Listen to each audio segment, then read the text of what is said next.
सो मुझे ना ये ग्राफ पेपर की तरह दिख रहा है, तो फिर मुझे लग रहा है कि हाँ मैथ्स पे आ गई क्या मैं। नहीं, मैथमेटिक्स नहीं है, थ्योरी ही है जो हमने अभी तक ग्लॉसरी कवर की है, उसी को थोड़ा सा डिटेल में स्टडी करते हैं, इसलिए मैंने ओके बोला कि साथ के साथ कवर हो जाएगा। ठीक है, ओके ठीक है। ओके, सो सीरीज का अभी फुल हमने, फॉर्म लिख रही हूँ। ओके, आपको ऐसे पूरा ऐसे नोट्स बनाना पड़ेगा। ठीक है, ओके ओके पूरा पेपर पे आप नोट बनाओ तो आपको याद रहेगा। ठीक है, तो ठीक है। इंटरव्यू में फटाफट से आप देख के जा सकते हो। ठीक है, हम्म। चलो मुझे ये बताओ कि रेगुलेटरी बॉडी कौन सी है इंडिया की? इंडिया की DCGI, drug controller general of India. जो फार्मास्यूटिकल्स को, क्लिनिकल ट्रायल्स को, कि कौन कौन से ड्रग बनेंगे, है ना, इन सबको हम्म पूरा कंट्रोल करती है। जो भी एडवर्स ड्रग रिएक्शंस वगैरह होते हैं मार्केट में आने के बाद भी, वो सब नोट डाउन करते हैं, रिपोर्टिंग होती है, तो वो क्या है इंडिया में, क्या है? डीसीजीआई। DCGI। ओके, डीसीजीआई का full form? Drug controller general of India. Drug controller general of India. India. Okay,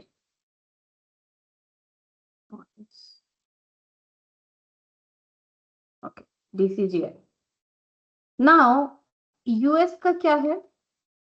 FDA, food and drug FDA, administration. Food and drug administration. Okay, ऐसे ही जापान में होता है PMDA. Sorry, okay.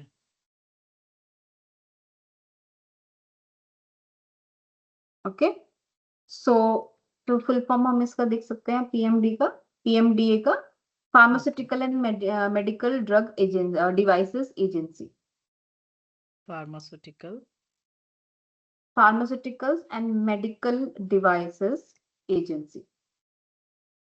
Medical devices agency. तो ये है Japan का। Okay. ठीक है, तो बेसिकली हमें इससे ये पता चलता है कि कोई भी कंट्री है, ठीक है, उसका अपना एक रेगुलेटरी बॉडी होता है। ओके।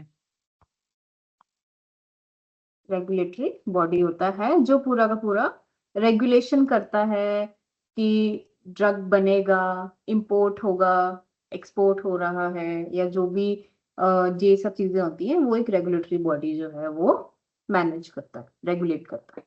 ओके। ठीक है ना। अब जैसे कि कोई भी इंडिया में हम लोग ड्रग पे रिसर्च करना चाहते हैं, ठीक है, तो हमें किससे परमिशन लेनी होती है?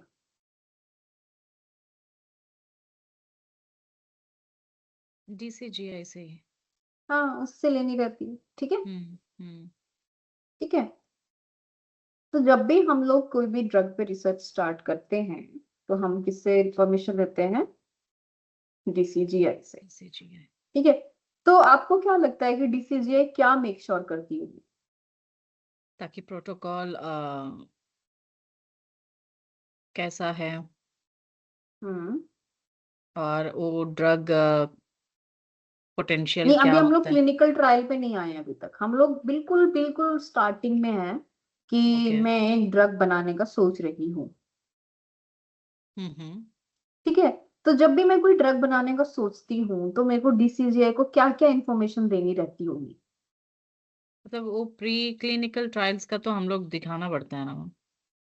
नहीं, प्री हम्म। क्लिनिकल भी हमने स्टार्ट नहीं किया है अभी। वो भी स्टार्ट नहीं किया। मैंने सोच रही हूँ सिर्फ कि मैं ड्रग स्टार्ट करूंगी, मेरे दिमाग में कुछ आइडिया है अभी। हम्म। ठीक है, तो बेसिकली मुझे इंफॉर्मेशन देनी पड़ती है हम्म। कंट्रोलर रेगुलेटरी बॉडीज को कि मैं थोड़ा बहुत अपना रिसर्च स्टार्ट करने जा रही हूँ। क्या ओके। रिसर्च है परमिशन अभी? लाइक। हाँ, थोड़ा बहुत अभी मेरे को भी आइडिया नहीं है, तो अभी मैं इस पे रिसर्च करना स्टार्ट कर रही हूँ। ठीक है, ओके अब मान लो कि मैंने कुछ सालों तक रिसर्च की, मान लो मैंने 3 या 4 साल लगा दिए ओके रिसर्च करने में, और मैंने एक मॉलिक्यूल ढूंढा, ठीक है, जो कि डायबिटीज को ठीक कर सकता है। एक डायबिटीज में एक मॉलिक्यूल बनाया, 3 से 4 साल मैंने रिसर्च किया, और फिर मैंने एक मॉलिक्यूल बनाया, मॉलिक्यूल का नाम मैंने रख दिया A1C2। कुछ भी नाम रख देते हैं हम ड्रग का, ठीक है। और वो डायबिटीज को ठीक कर सकता है, ठीक है। उसकी जो एक्टिविटी है वो 20% एक्टिविटी है अभी, मतलब मान लो कि 40% एक्टिविटी है अभी, ओके ठीक है। अब मैंने कुछ और मॉलिक्यूल्स ऐड किए, कुछ केमिकल रिएक्शंस की, तो इसकी एक्टिविटी को मैंने और 20% बढ़ा दिया, ठीक है। तो अब ये कितना परसेंट हो गया? 60%। 60% मेरा ड्रग जो है वो एक्टिव हो गया, ओके ठीक है। अब जैसे ही मेरा ड्रग 60% एक्टिव हुआ, मैंने इस ड्रग को क्या किया, इस ड्रग को मैंने आईपी, आईपी का मतलब होता है intellectual property right, okay okay ठीक है। मतलब आपने ये ड्रग बनाया तो आप इसके प्रोप्राइटर हो गए। अब आप इस ड्रग को कुछ, मान लो कुछ 20 साल तक यूज कर सकते हो, ओके ठीक है। अब इस 20 साल तक आप इस मॉलिक्यूल को, ये मॉलिक्यूल आपका इस मॉलिक्यूल पे राइट हो गया। अब आप इस मॉलिक्यूल को जिसकी 60% एक्टिविटी है, अब आप इसको 20 साल तक यूज कर सकते हो, ठीक है। इस मॉलिक्यूल को जो 60% एक्टिविटी वाला है, इसको नाम दो, ठीक है। अब इस 20 सालों में मेरे को क्या करना है, सबसे पहले एनिमल्स पे टेस्ट करना है, या तो इन विट्रो टेस्टिंग करूंगी। इन विट्रो का मतलब क्या होता है? लैब्स में, लैब्स में कोई आर्टिफिशियल इन्वायरमेंट क्रिएट करूंगी, फिर उसमें टेस्टिंग करूंगी, ठीक है। फिर मैं क्या करूंगी, एनिमल्स पे टेस्टिंग करूंगी। या इसको मैं क्या बोलूंगी? प्रीक्लिनिकल स्टडीज, प्रीक्लिनिकल वैसे तो ये सारे प्री क्लिनिकल के अंडर में आता है, क्लिनिकल ट्रायल से पहले, ठीक है। इसको मैं बोल सकती हूँ in vivo. Okay in vivo का मतलब with in the living systems, ठीक है। कैसे टेस्ट करूंगी? रैट होगा, हेल्दी रैट होगा, उसका मैं पेंक्रियाज रिमूव कर दूंगी।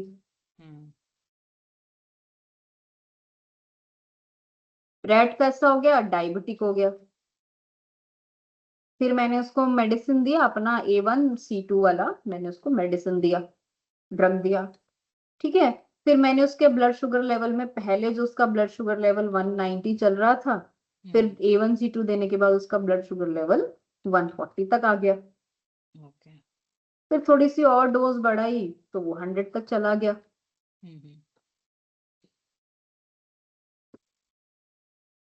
राइट।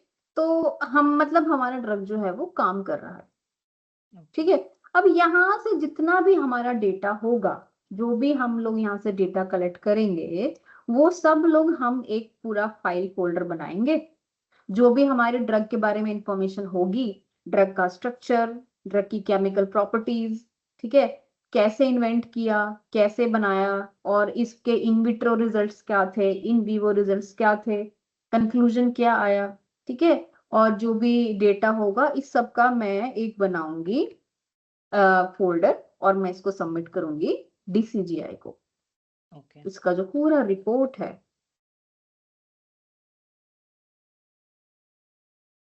मैं किसको सबमिट करूंगी? DCGI को, DCGI, drug controller general of India. और इसके, और मैं परमिशन लूंगी क्लिनिकल ट्रायल कंडक्ट करने के लिए, ठीक है। तो इस परमिशन को, जो एप्लीकेशन हम सबमिट करते हैं जिसमें पूरा का पूरा डेटा का रिकॉर्ड होता है, उसको हम बोलते हैं IND एप्लीकेशन। लिखो, इंपॉर्टेंट है, IND एप्लीकेशन। IND का full form investigational new drug application, okay.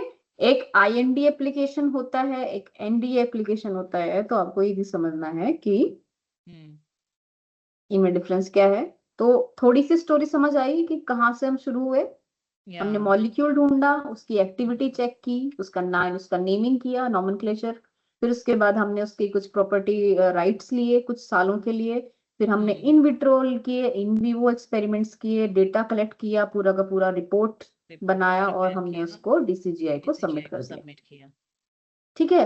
अब अगर DCGI को लगा कि हाँ ये ड्रग कुछ काम का है, ह्यूमंस पे अच्छा असर दिखाएगा, क्योंकि रैट्स पे एक्सपेरिमेंट किया या मंकीज पे किया या किसी पे किया तो बहुत अच्छे रिजल्ट आए। ठीक है, तो अब डीसीजीआई जो है वो एप्लीकेशन को अप्रूव कर देगी, और हम लोग क्या स्टार्ट करेंगे, ह्यूमन क्लिनिकल क्लिनिकल ट्रायल्स। ठीक है, कोई कंफ्यूजन यहाँ तक? नो कोई कंफ्यूजन नहीं?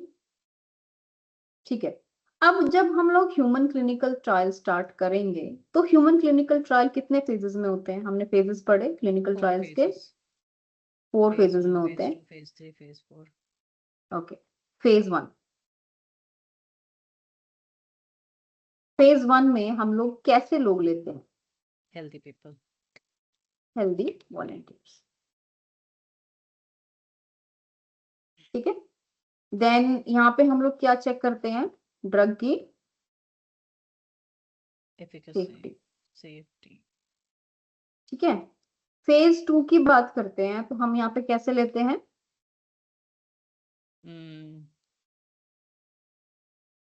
infected people like डिजीज्ड, जिनको, diseased volunteers ठीक है, diseased subjects.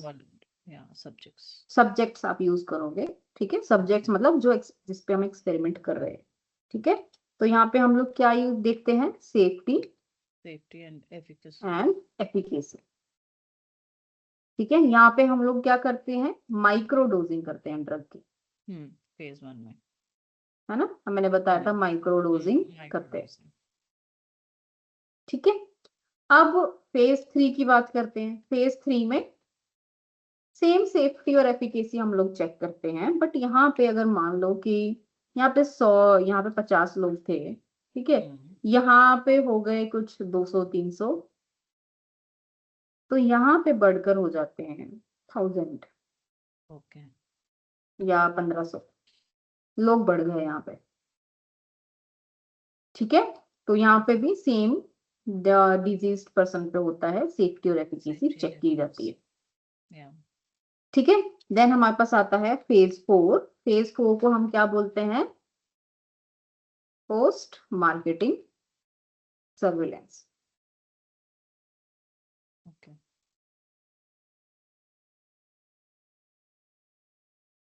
Post marketing surveillance इसको बोलते हैं। तो हम लोग ये जब ड्रग मार्केट में आ जाती है उसके बाद भी ड्रग की रिपोर्टिंग वगैरह होती रहती है, क्योंकि अब ड्रग डाइवर्स पॉपुलेशन पे पास जा रहा है। अलग अलग एज के लोग, अलग अलग रेस के लोग, अलग अलग लोग इसको ले रहे हैं, तो हो सकता है कि किसी पे कुछ अलग इफेक्ट्स आए। yeah ठीक है, तो फिर इसके बाद हम लोग उसकी बार बार मॉनिटरिंग करते रहते हैं। ठीक है, यहाँ तक कोई कंफ्यूजन? फेजेस तक कोई कंफ्यूजन? no ठीक है, तो फेज 1 के स्टार्ट होने से पहले हम क्या एप्लीकेशन सबमिट करते हैं?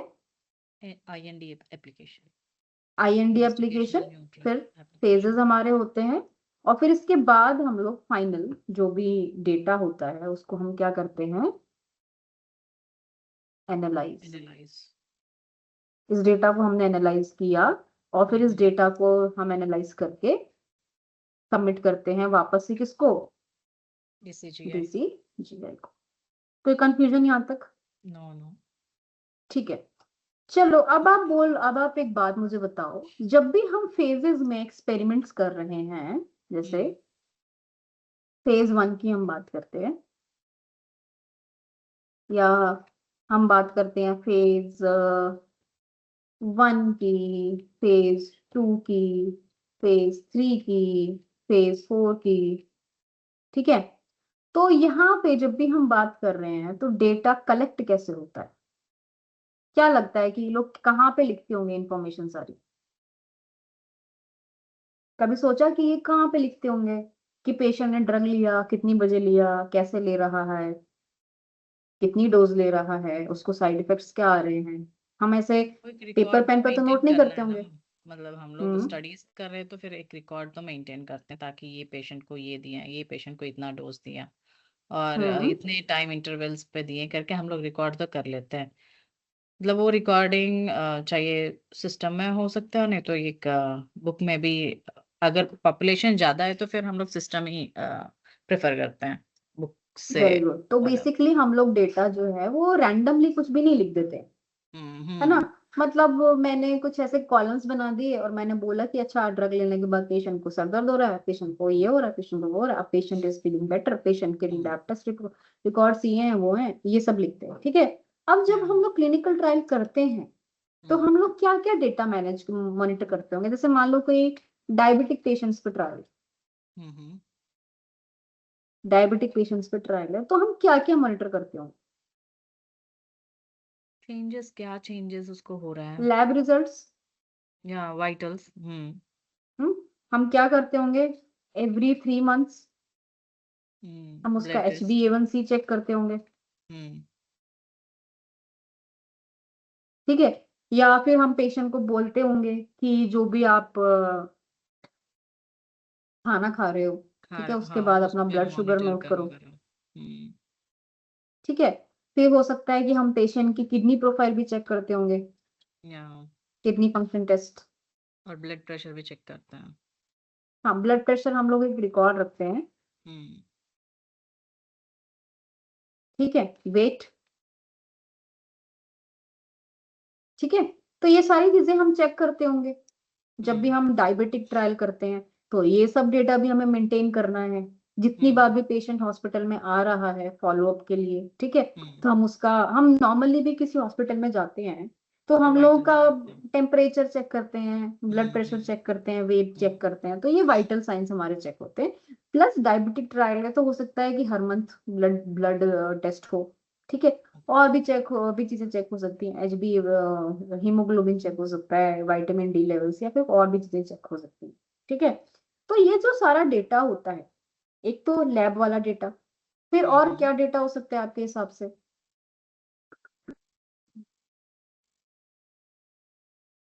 मेडिसिन या मेडिसिन।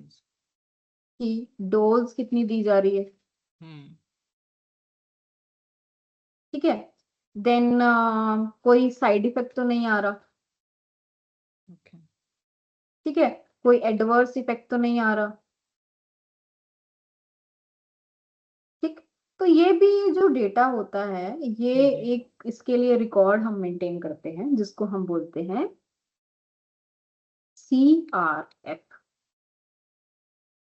ठीक है। Very important for interview point of view, they can okay. ask you what is CRF, and as a SAS programmers, if we know CDISC, SDTMs and everything, we should know what is CRF. This is okay. very very very important, what is CRF? okay। CRF का full form होता है case report form, या case case report report file. File. Case report file बोलते हैं, कुछ लोग case report form बोलते हैं, ओके। ठीक है। डिटेल में बताऊंगी CRF क्या होता है, कैसा दिखता है, ठीक है। ओके।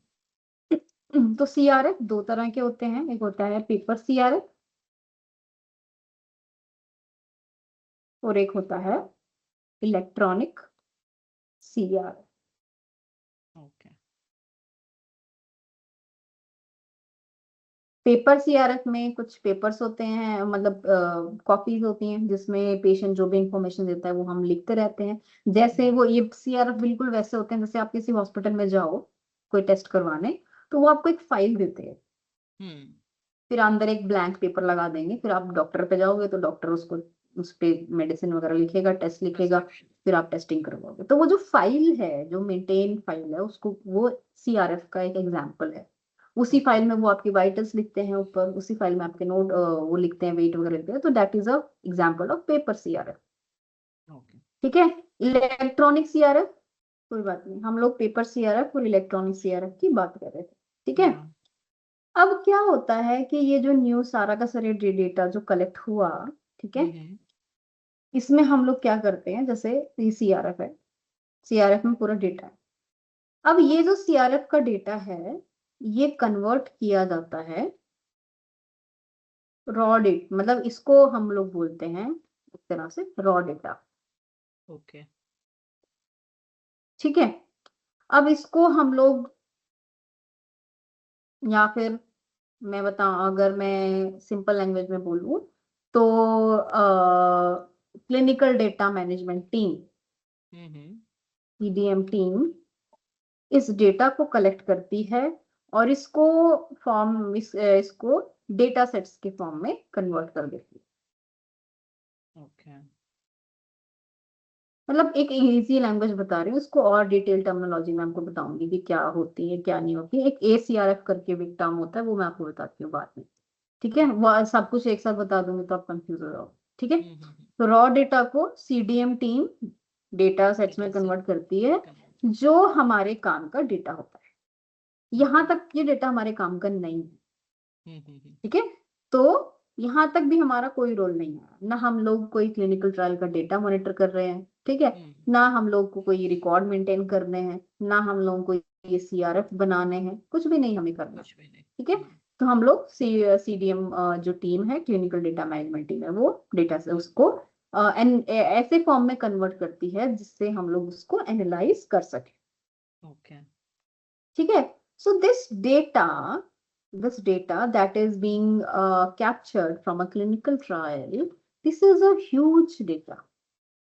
या ओके, बहुत बड़ा डेटा होता है ये। ठीक है, अब इसको क्या करते हैं हम, एनालाइज। एनालिसिस करने के लिए बहुत सारे टूल हैं, SAS, R, Python। ठीक है, and there are more tools like there is Tabule। ठीक है, and then there is Apache। Power BI also. हाँ, I think so. Power BI भी डेटा एनालाइज करने के लिए यूज होता है, वो भी मैंने सीखा है। Okay, oh good. हो सकता है, I am not sure about this, but yeah because you mention so I am writing it here. Yeah okay, Tableau and power BI both are same मतलब। Okay, both are same. Yeah okay okay okay, so ये सब जो data है, ये सब जो softwares हैं, ये एनालिसिस के लिए यूज करते हैं। तो ये 25 डिफरेंट टूल्स होते हैं, ओके ज्यादा भी हो सकते हैं। ठीक है, बट इनमें से SAS is the only software, ठीक है, जो एक्चुअली इन सबका अपना अपना ड्रॉबैक है। ओके हर सॉफ्टवेयर का अपना एक ड्रॉबैक है। ठीक है, तो हमने अभी तक क्या देखा कि हम लोग क्लिनिकल ट्रायल्स कंडक्ट करते हैं, pre clinical trials, then clinical trials, then उसके बाद डेटा कलेक्ट होता है किसमें, CRF में। CRF का फुल फॉर्म क्या हुआ, केस रिपोर्ट फाइल।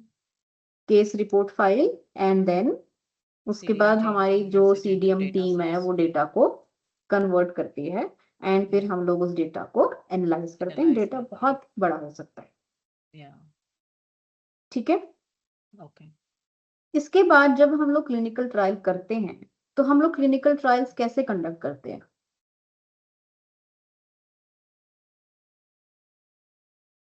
जब हम लोग पहले क्लिनिकल ट्रायल कर रहे हैं तो हम एनरोल लोगों ने करते क्या हैं। क्या पढ़ा था। एनरोल करते हैं सबसे पहले हम लोग पेशेंट को एनरोल करते हैं। पार्टिसिपेंट्स को एनरोल करते हैं। तो जब क्लिनिकल ट्रायल होता है तो सबसे पहले क्या बनता है क्लिनिकल ट्रायल में, क्या बनता है? मतलब कौन सा डॉक्यूमेंट सबसे इंपॉर्टेंट है क्लिनिकल ट्रायल का। Protocol. Protocol, clinical trial protocol. Protocol या ठीक है, तो प्रोटोकॉल में सारी इंफॉर्मेशन लिखी रहती है कि ट्रायल कैसे होगा, कैसे करना चाहिए, और ये प्रोटोकॉल कौन अप्रूव करता है बाद में, हमने ये भी पढ़ा था। वो भी DCGI। एक और कमेटी हमने पढ़ी थी, IRB। हाँ इंटरनेशनल रिव्यू बोर्ड IRB, और या फिर इसको हम बोलते हैं एथिक्स कमेटी। या एथिक्स कमेटी। ठीक है, तो इसका प्रोटोकॉल को अप्रूव करना बहुत ज्यादा जरूरी है। एथिक्स कमेटी हमें ये बताती है, मतलब जब तक ये अप्रूव नहीं करेगी ट्रायल स्टार्ट नहीं होगा। नहीं ठीक है, होगा। या प्रोटोकॉल में ड्रग के बारे में सारी डिटेल होती है। ठीक है, प्लस किस तरह से क्लिनिकल ट्रायल कंडक्ट होगा, कौन से फेज में कितने पेशेंट्स लेने हैं, कितने पेशेंट्स एनरोल करने हैं। ठीक है, ओके कौन से पेशेंट्स एनरोल करने हैं। ठीक है, कैसे ड्रग देना है, how to hmm, administer drug, oral लेना है, ठीक है, या सबक्यूटेनियस लेना है, इंट्रावेनस लेना है, इंट्रामस्कुलर मस्कुलर लेना है, मसल्स में लेना है, कैसे लेना है, ठीक है, ओके। वो भी मेंशन होता है। देन कितने फॉलोअप्स होंगे पेशेंट के, हम्म, ठीक है, कितने इनके क्या क्या डेटा नोट करना है,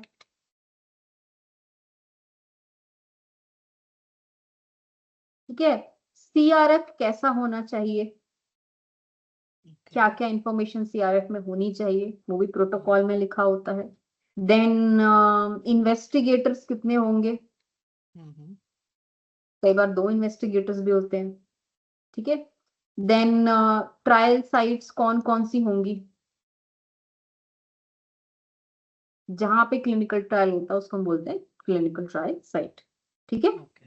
कौन सी साइट होंगी, मल्टी सेंट्रिक होगा, ठीक है, या इंटरनेशनल होगा, हम्म, ठीक है। जब इंटरनेशनल है तो हम हाँ, जब हम इंटरनेशनल ट्रायल करते हैं तो वहां की रेगुलेटरी बॉडी से भी परमिशन लेनी होती है, या ठीक है। जब क्लिनिकल ट्रायल होता है तो उसकी मॉनिटरिंग होती है, या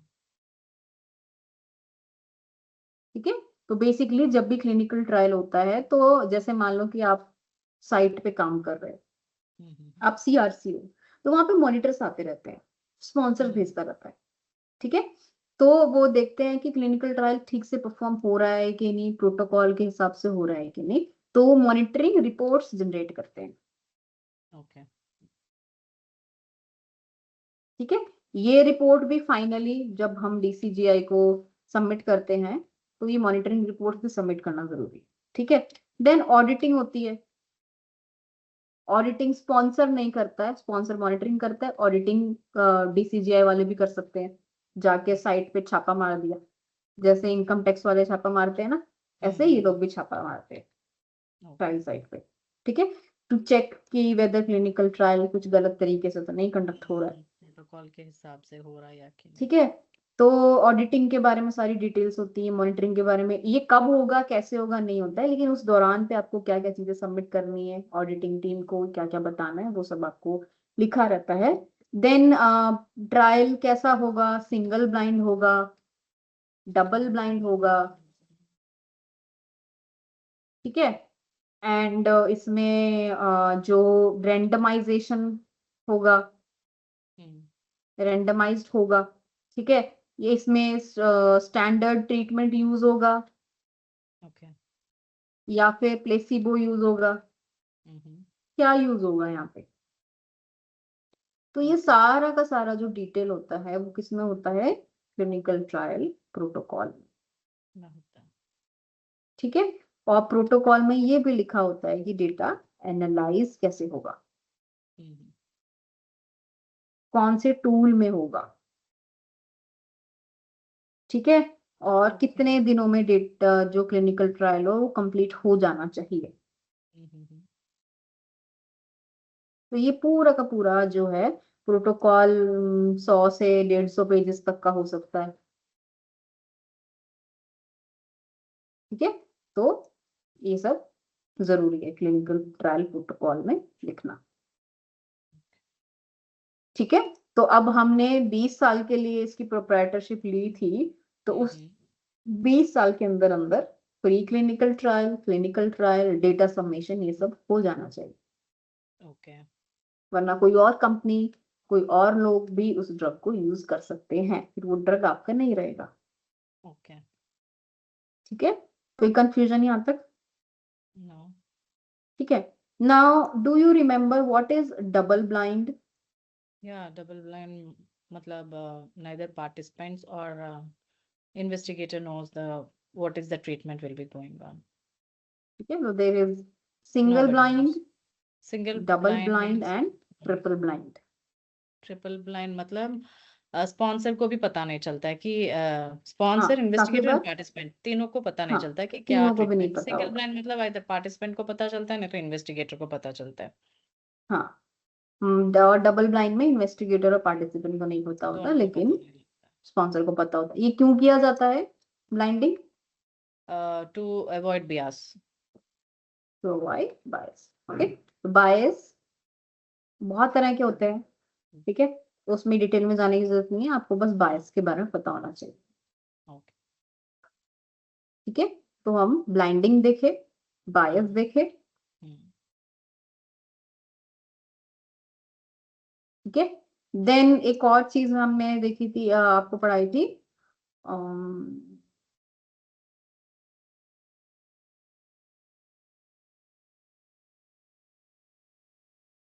अरे जो Basic. डॉक्यूमेंट साइन कराते हैं, इन्फॉर्म्ड कंसेंट। Okay, okay. ठीक है, what is informed consent? Informed consent हम लोग participant से लेना चाहिए ताकि हम पूरा, yeah, we have to explain what is the treatment is going on and what are the side effects will be there. All those things we have to discuss with him and we have to take informed consent from a particular participant. Patient, participant और patient, हम उसको trial के बारे में सब बताएंगे, और अगर वो सब समझता है, सब अग्री He करता should है, तो ही वो understand clinical everything trial what में will be इनरोल going. होगा। Yeah.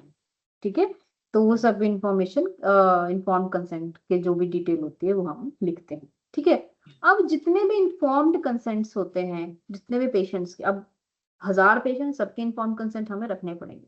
Yes. जैसे क्लिनिकल ट्रायल में आप चेंजेस करते हो, प्रोटोकॉल में चेंज करते हो, तो आपको फिर से एथिक्स कमेटी से अप्रूवल लेना पड़ता है, फिर आप इन्फॉर्म्ड कंसेंट में भी चेंजेस करते हो, फिर आप पेशेंट को भी बताते हो, तो फिर से Yes. आपको जो न्यू वर्जन बनेगा इन्फॉर्म्ड कंसेंट का, वो भी आपको पेशेंट को बताना पड़ेगा। तो मान लो 1000 पेशेंट हैं, तो कितने होंगे, 1000 इन्फॉर्म्ड कंसेंट्स होंगे। तो ये सब आपको रखना पड़ता है डिटेल, Okay. सारे इन्फॉर्म्ड कंसेंट्स का, जो भी इनके, अब 1000 पेशेंट है तो 1000 सीआरएफ होंगे, हर विजिट का एक अलग सीआरएफ भी हो सकता है इनका। ठीक है, Okay. तो ये सारा का सारा जो डेटा होता है, ये हम लिख रखते हैं टीएमएच में, ट्रायल मास्टर फाइल। Okay. ठीक है, सब चीजें होती हैं प्रोटोकॉल के बारे में, अपडेटेड प्रोटोकॉल, ठीक है, जो भी अप्रूवल्स लिए जाते हैं, या फिर जो भी इन्वेस्टिगेटर को इंफॉर्मेशन आती हैं, ठीक है, जो भी इन्फॉर्म कंसेंट्स वगैरह लिए नहीं लिए पेशेंट से, सब कुछ जो है वो ट्रायल मास्टर फाइल में लिखा होता है। Okay. ठीक है, जीसीपी वगैरह, आईसीएच जीसीपी Clinical के practice. सर्टिफिकेशंस, ये सब जो है उसमें होता है ट्रायल मास्टर फाइल में। Okay. ठीक है,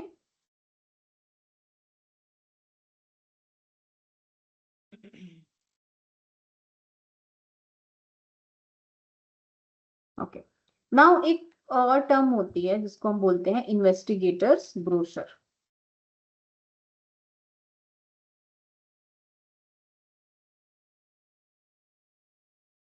इन्वेस्टिगेटर ब्रोशर जो है वो एक डॉक्यूमेंट होता है, पूछ सकते हैं। इन्वेस्टिगेटर ब्रोशर एक डॉक्यूमेंट होता है जिसमें ड्रग के बारे में सारी डिटेल इन्वेस्टिगेटर को दी जाती है। ठीक है, मतलब अगर मैं डॉक्टर हूँ, मतलब अगर मैं इन्वेस्टिगेटर हूँ, ट्रायल को पूरा मैनेज कर रही हूँ, तो मुझे पता होना चाहिए ना कि ड्रग मॉलिक्यूलर स्ट्रक्चर भी कई बार बताया होता है, ठीक है, कैसे देना है वो भी लिखा होता है, अगर पेशेंट को ये साइड इफेक्ट आए तो आपको क्या करना है।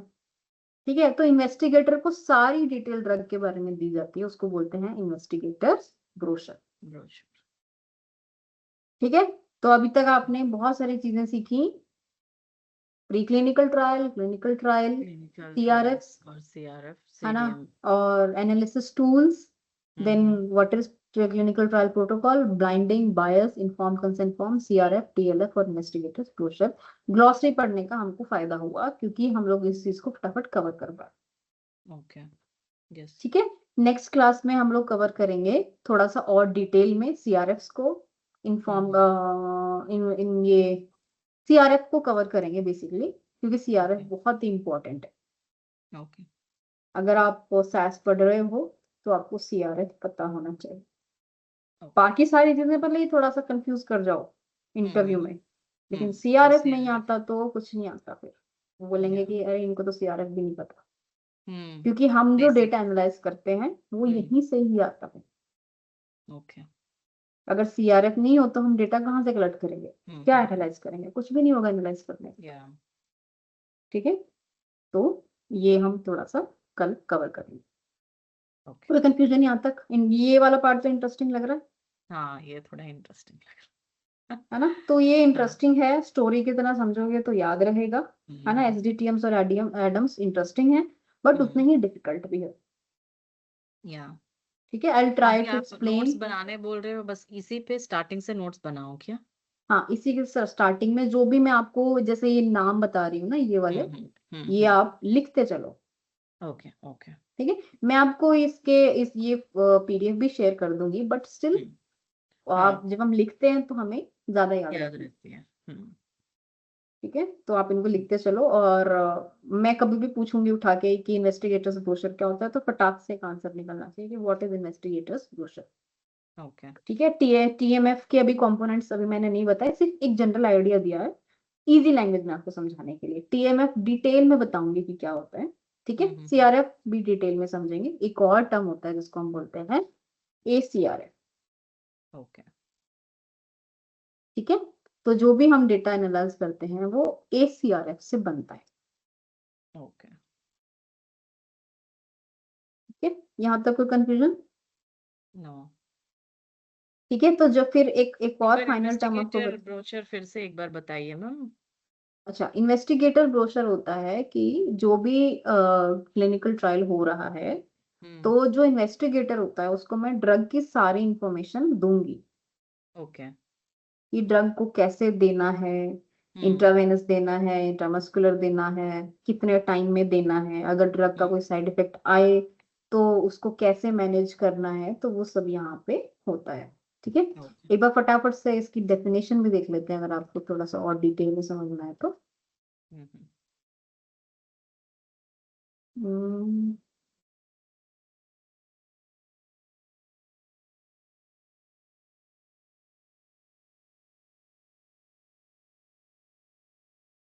A crucial document in clinical trials. Investigator's brochure is a comprehensive document that compiles clinical and non-clinical data on an investigational product such as drug or medical device. तो clinical trial किसी drug पे भी हो सकता है, किसी medical device पे भी हो सकता है। ठीक है, relevant to study in human subject. Its primary purpose is to provide investigator with information necessary to understand the rationale of the trial to manage the patient participant safety and effectively during the drug. ठीक है, it is just like कि जब आप कोई market से कोई नया cream खरीदते हो, कोई मेडिसिन खरीदते हो, तो एक छोटा सा पर्ची आता है, उसमें स्लिप होता है, इसमें पूरा लिखा होता है कि आपको उसको कैसे यूज करना है ना, तो वो बेसिकली वही होता है एक तरह से, आप मान लो एक एग्जाम्पल के लिए। उसमें रिस्क और बेनिफिट भी लिखा होता है, प्रोटोकॉल कंप्लायंस, ठीक है, के लिए मेंटेन करने के लिए। पर्पस और इम्पोर्टेंस क्या होता है कि हम लोग रिस्क और बेनिफिट असेसमेंट कर सकें। ठीक है, कि प्रोटोकॉल से कंप्लायंस मेंटेन करने के लिए। ठीक है, रेगुलेटरी रिक्वायरमेंट भी है ये। ठीक है, सेफ्टी मॉनिटरिंग वगैरह, तो ये सब इसमें आता है। कोई कंफ्यूजन यहाँ तक? No no. ठीक है, तो आज के लिए हम फिर से करेंगे और डिटेल में। तो तब तक आपको थोड़ा सा एडम्स में, एसडीटीएम्स में इंटरेस्ट आ जाएगा। तो ये पूरा थियरी रहेगा? नहीं नहीं, कोडिंग है। नहीं नहीं, थ्योरी 1 वीक तक चलेगा, क्योंकि आपको समझना जरूरी है कि ये डेटा आया कहाँ से। ओके। ठीक है, क्योंकि जब तक मैं आपको थ्योरी नहीं बताऊंगी आप प्रैक्टिकल नहीं कर पाओगे। Okay okay. क्योंकि जब मैं एसीआरएफ आपको पढ़ाऊंगी तो एसीआरएफ में कुछ टर्म्स होते हैं जो आपको समझना जरूरी होते हैं, तो उसके बिना आप डेटा, मतलब आपको समझना पड़ेगा। जब मैं आपको पूरा डेटा दूंगी प्रोजेक्ट का, तो वो आपको समझ नहीं आएगा जब तक आपको एसीआरएफ नहीं आता। Okay okay. ठीक है, एक मिनट में आपको प्रोजेक्ट का डेटा दिखाती हूँ। चलो भाई, और ये जो आज की थ्योरी थी ये आप जितना पढ़ सकते हो पढ़ो, क्योंकि इंटरव्यू में पूछते हैं। ओके। ठीक है, चलो bye, take care. Okay, thank you, bye.